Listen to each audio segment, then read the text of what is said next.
இன்றைக்கி நம்ம டேஸ்டியான ஐயங்கார் புளியோதரை தான் எப்படி பண்ணலாங்கிறத பார்க்க போகிறோம். அதுக்கு 1 ஸ்பூன் உளுத்தம்பருப்பு, 1 ஸ்பூன் கடலைப்பருப்பு, 2 ஸ்பூன் தனியா, 10 மிளகா வத்தல், 1 கைப்பிடி அளவுக்கு கருவேப்பிலை, 1 ஸ்பூன் எள்ளு, 1/2 ஸ்பூன் வெந்தயம் இதான் எடுத்துட்டுருக்கோம். இப்போ ஒரு பேனில் 4 ஸ்பூன் நல்லெண்ணெயை விட்டுண்டு நம்ம எடுத்துட்டுருக்கிற எல்லா இன்க்ரீடியன்ட்ஸையும் வறுக்க போகிறோம்.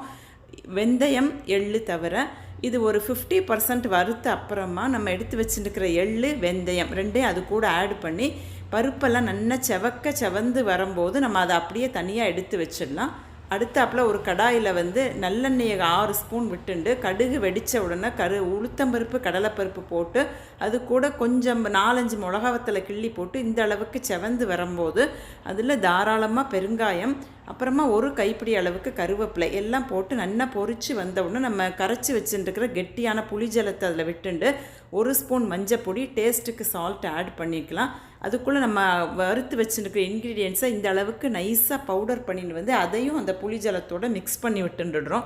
இப்போ இந்த இது நல்லா கெட்டி ஆயிண்டு வரும்போது அதில் ஒரு 5-6 ஸ்பூன் நல்லெண்ணெயை விட்டுடலாம்.